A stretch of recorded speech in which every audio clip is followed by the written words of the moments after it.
We got another one. Here's a double one for you on this happy F the Cops Day Tuesday. We got right here a clueless cop drinks innocent paralyzed man out of his car. Yeah, I'm not making stuff up. Cops pulled an innocent paralyzed man out of his car's seat, and for what?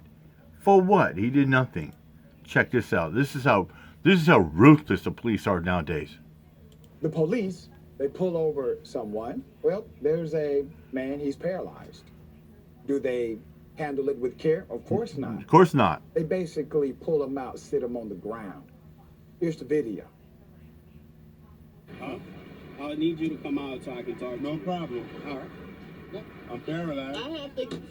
You want me to just jump out? Grab on. Grab on. Grab me out. Come on. No, I need you to come in the back of the vehicle so I can talk to you. So. Help me out. I will help. You want me my help? Yeah. Oh, okay. Hold on, I got this. Come on. Come on, you gotta I hold. got you. I got you. I'm paralyzed. You gotta hold on to me. I got you. He can't. I got you. He can't walk. I got you.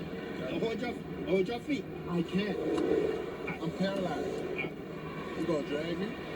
Sir, you need. He paralyzed. He can't walk. He can't walk. You have like a. He's a paraplegic. That's the only thing you have. This how you. Sit right here. We'll sit right here. You gonna set me outside on the ground? Nah, well, I'm gonna try to hold you. Why you set me on the ground, man? Why y'all set me on the ground, dude? Yeah. We're gonna try to help you out, man. Yeah, but why you Just I can't, I'm paralyzed, bro. okay. You know what paralyzed means? I understand. Got a wheelchair. I just cops don't know what paralyzed means. You have the wheelchair. Yeah. It's out in the back. Ma'am, can you help with the wheelchair? Yeah, that's what I was trying to tell you. I have to get his wheelchair out in the back. This is so sad. It really Put up is. the picture full mass.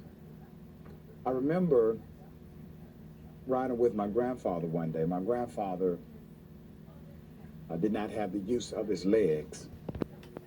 Was a good man. And I remember one day looking out the window and seeing how he would put himself in a wheelchair, roll to the driver's side, use his arm strength to swing into the seat, the driver's side seat. He would fold up his wheelchair and he would throw it in the back of the car. He used a hand device in order to drive. And if you got close enough to him and laughed at him, he'll whoop your ass with no problem. Long live my grandfather. For these officers to not be aware of how to properly handle an individual who is paralyzed seems to be, well, more so than they're ignorant at play. It's more like The those incident cops were just lasted plain for about 10 stupid. minutes. Okay, for about 10 minutes. Put the picture back up. Eventually, the officers did try to help, but that was after they were having trouble lifting him back in the car. They had to now ask the wife, can you get his wheelchair? She says, that's what I was saying I would do in the beginning. As a matter of fact, both of them said, I need the wheelchair to get out. I have no problem doing so.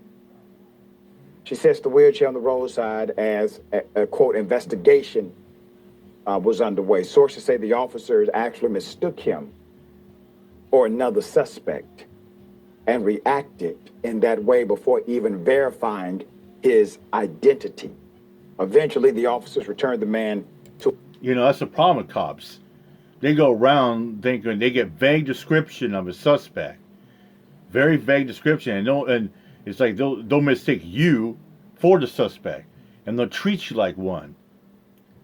It's like the problem with police work is out there is, you know, they shouldn't go on assumption or vague. They need to give the detailed description of the suspect. They shouldn't go out there looking, saying, "Oh, well, you look like a suspect," or or they'll sit there and say, "Well, you kind of match the description."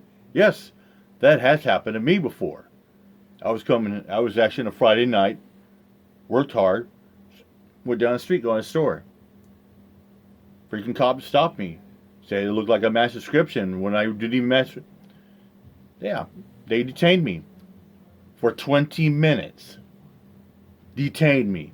Because in their eyes, they say, well, we got a vague description and you match the description of a suspect. Well, finds out it wasn't even close to the guy that matched the description. To his wife, confessing they actually did make a mistake. Yeah. This was a case of mistaken identity. Yes, and that was the case for me when I was detained for 20 minutes. It was mistaken identity. Once they got my name, ran through the system, and it came out no warrants, and they made a mistake, would say, we're sorry, we apologize. I was cool about it. It's like, no problem. You're just doing your job. You're looking for the suspect.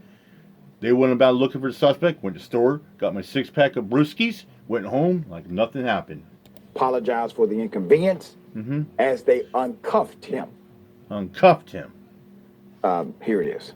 I just want to make sure. I know you're against big. That's why I just want to make sure. Get it to him, man. All right. People not coming to get you, man. People not coming to get you. Do this. Let me get him in the car. Just put the cuffs on. I'll do that. That's probably much easier.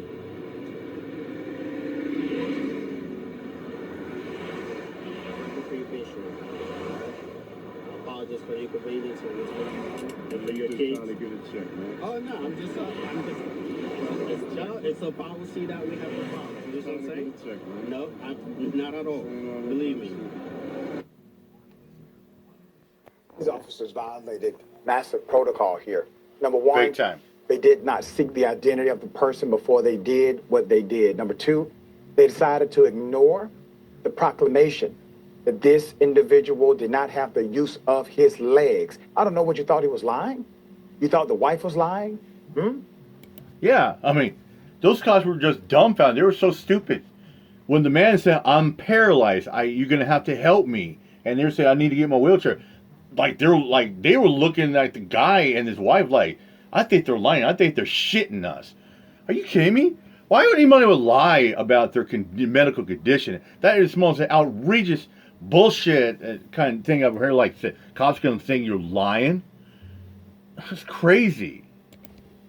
And then they decided to handcuff him. Handcuff him. Where is he going? Why would you Already handcuff a checked paralyzed it. guy for? What is he going to do? What's he going to You do? put him outside. I mean, come on.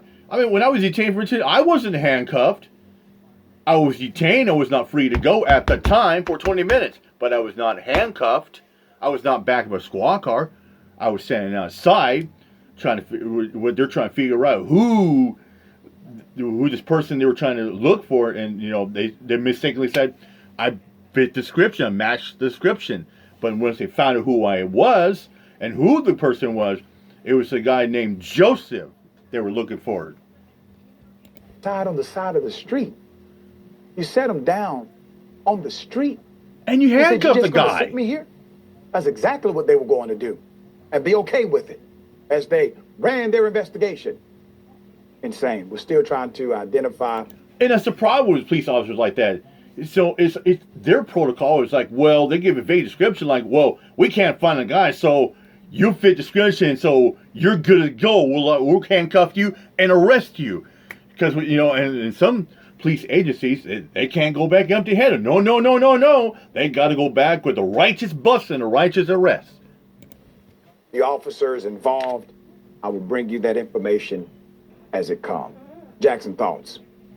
Nah, I don't know if you caught it, but that guy had like a nervous smirk on his face almost the whole time that he was doing it. He felt uncomfortable. I don't know what was up, but that looked like it. They just got two random people off the streets and said, go do a police situation over there.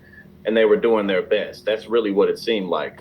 But police protocol really can be all over the place. I was watching some true crime the other day about a guy who tried to abduct some kids from a elementary school, and the cops wouldn't put him in the car because they didn't quite have enough evidence to show that that's what he was doing. Even though they basically had all the evidence they needed, he hadn't walked out of the school with someone.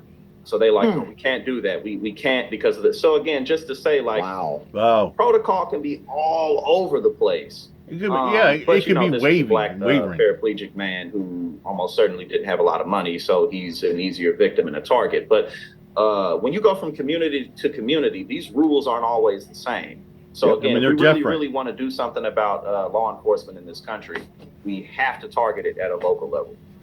Very well said. I agree with you. Local is where the impact is. And you talk about authoritarian. Well, local governments engage in that kind of conduct every day. If you want it to transform, you have to start locally. Yeah. And here's another thing I was thinking about too, is sometimes you have to preach local, but you think globally. But that's it. I'm out here, much. Peace out.